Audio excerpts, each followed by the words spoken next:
Hey, what is going on, everybody? Hope you're having a great day. The Game Awards just released their full nomination list for every category of every game, including Game of the Year, and there are some bangers on there. There's some maybe controversial takes and maybe some conversations to be had about what the future of gaming will look like if we're going to include DLC in Game of the Year list. But I'm not here to talk about that. I'm not here to talk about Shadow of the Erdtree or any of the games in Game of the Year, except for one, because we're going to focus on the independent games list based on the qualifications set by the Game Awards, and I'm going to go through each and every single one of them in order of most relevance to me, because some of these I didn't play and some of these I favor more highly than others. So let's start off with the first one. I'm going to talk about Lorelai and the Laser Eyes, and it's developed by Simigo and published by Annapurna Interactive. And the description says the stage is set.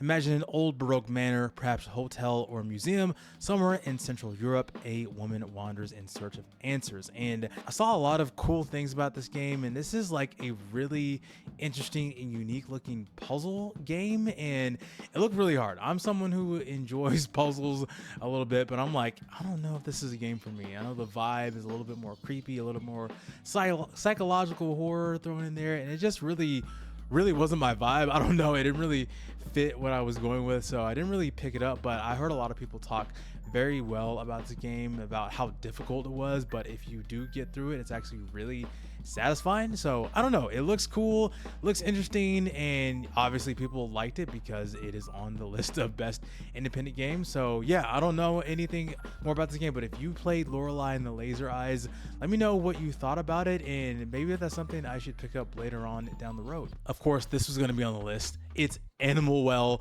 developed by Billy Basso and published by Big Mode, which Big Mode, if you didn't know, that is Video Game Donkey's publishing company. So shout out to Video Game Donkey. In the description says, for this, explore a dense, interconnected labyrinth and unravel its many secrets. Collect items to manipulate your environment in surprising and meaningful ways. Encounter beautiful and unsettling creatures as you attempt to survive what lurks in the dark.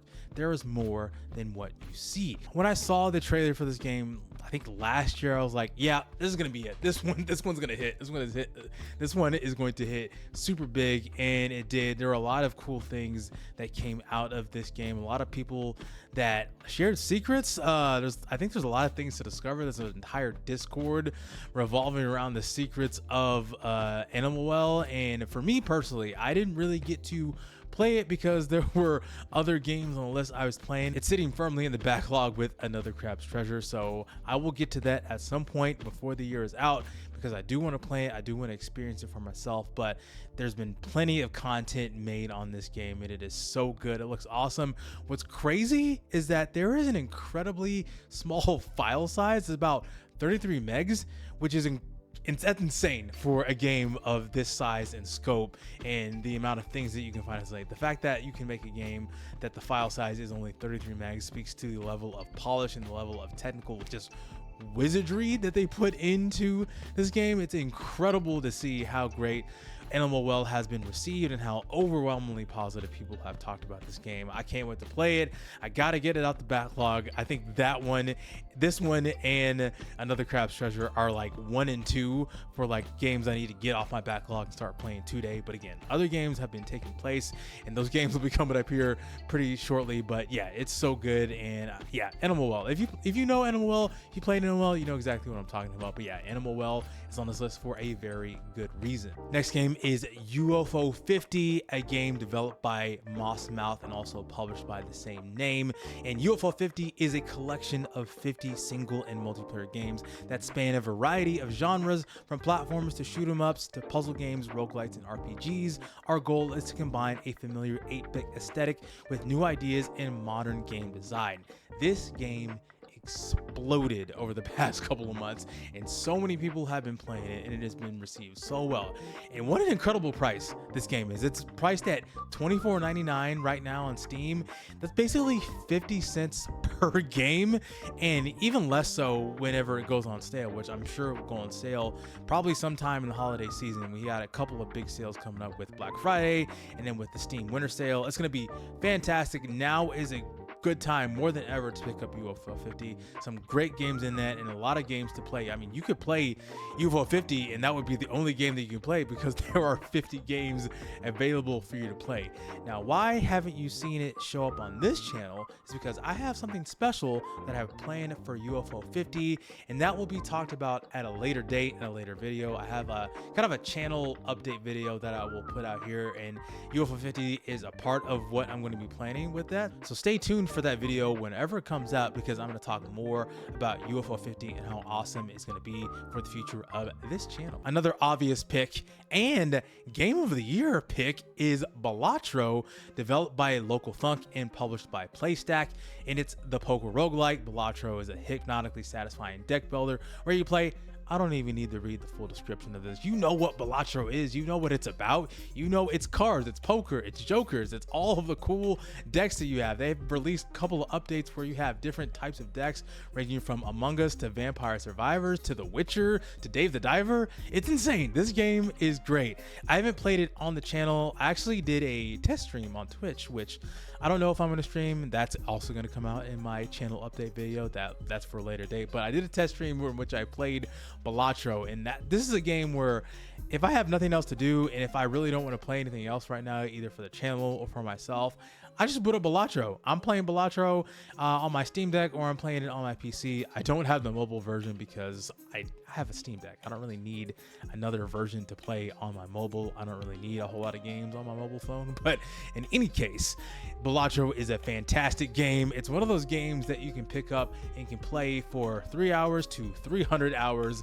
A lot of things to dive into. And if you know cards, if you know poker, if you know decks, it's a great way to kind of satisfy the craving for a good card game, but with a twist with all of the jokers and the different builds you can make. There's an entire YouTube channel, or I should say YouTube channels, devoted to Balatro, but one of those YouTube channels is called Balatro University, which teaches you the basics to like more advanced techniques about what Balatro is.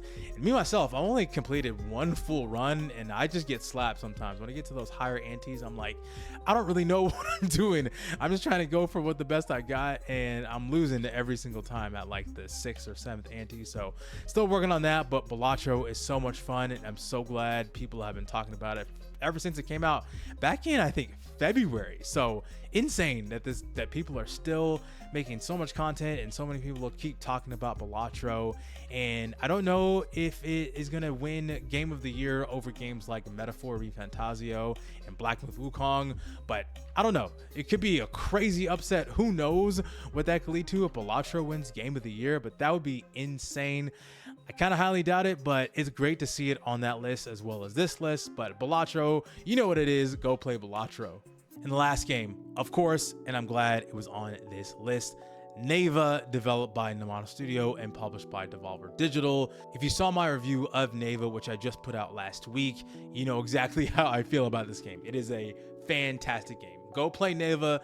Watch my review, go play Neva, and see how awesome this game is. And I'm so glad that it not only got nominated for Best Independent Game, but also Best Art Direction and Games for Impact. I mean, Balatro got nominated for a ton of different awards as well, including Game of the Year, but to just focus on Neva for a second, it's such a good looking game. It's so beautiful. The colors, the art direction, the combat, the wordless storytelling, even though there's one word in the word of Neva, but the way it's being used. And again, watch my review to know exactly how I feel about the game, or watch the many other reviews that people have put out about Neva and how awesome this game is. It is so good.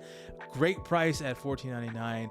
Play that along with Grease. It's such a great game. Neva Studio hit it out of the park, and I hope that Neva wins at least one of the categories it was nominated for. Now, if you were to ask me which one of these games would win Best Independent Game out of this specific category, I'd probably either lean towards Neva or Animal Well. I don't know. Maybe it's a three-man race between Neva, Balatro, and Animal Well. I think the other two games, Lorelai and the Laser Eyes and UFO 50, are great in their own right. But I think those three games just really stand out, and how great indie games have been for this past year, and how much people have taken the genres in which these games are in and just like move them forward. Animal Well with the Metroidvania genre, Balatro with the roguelike deck builder genre, and Neva with the adventure platforming atmospheric genre. So multiple different genres they're in with all three of those games, but I think they very much push the medium forward and show how awesome games are as art and the creativity in all of these developers for all these games in general, but for these games and for these three games that I think are in the more higher running with best independent game. My personal pick for game of the year right now is probably leaning towards Neva. I talked about that in my review along with Hades 2, but I think Neva, with it being a complete game, with Hades 2 not even being 1.0 yet, I think Neva kind of takes top spot for me. And yeah, I'm so excited to see these games on this list for the Game Awards, but it won't be the only award show happening in December. In fact, I'm going to shout out another award show, and that is called the Indie Game Awards, hosted by 6-1 Indie. I love what 6-1 Indie does. Love those guys, love Mike and the other guys involved with 6-1 Indie and all of what they do and how much work they put in into showcasing the breadth, the width, and the just scope of what indie games have to offer. They actually just put out a video of what their nominations are for the Indie Game Awards. So if you want to focus more on indie games, I know that I do for this channel, check out the Indie Game Awards. That's going to be happening, I think it's December the 19th. I'll put a link to the website in the description of this video so you can see what all there is to offer with the Indie Game Awards and also the TGAs, or the Game Awards. I should say the TGAs, this kind of sounds redundant, but in any case, there are other award shows happening, not just the Game Awards, but that, of course, the Game Awards is the big one with all the big budgets, all the big names that will be involved with that. But let me know what your thoughts are for independent games nominations, or any of the nominations from the Game Awards, be it Game of the Year or any other categories that you saw that you're interested in. I'd love to have a conversation down in the comments. And if you want to see more indie game content from me, and if you want to see what I have planned for UFO 50 when I do my end of the year channel update video, be sure to like, share, and subscribe to the channel for more things like that. My name is Chike, and I will see you on the next one. Peace out.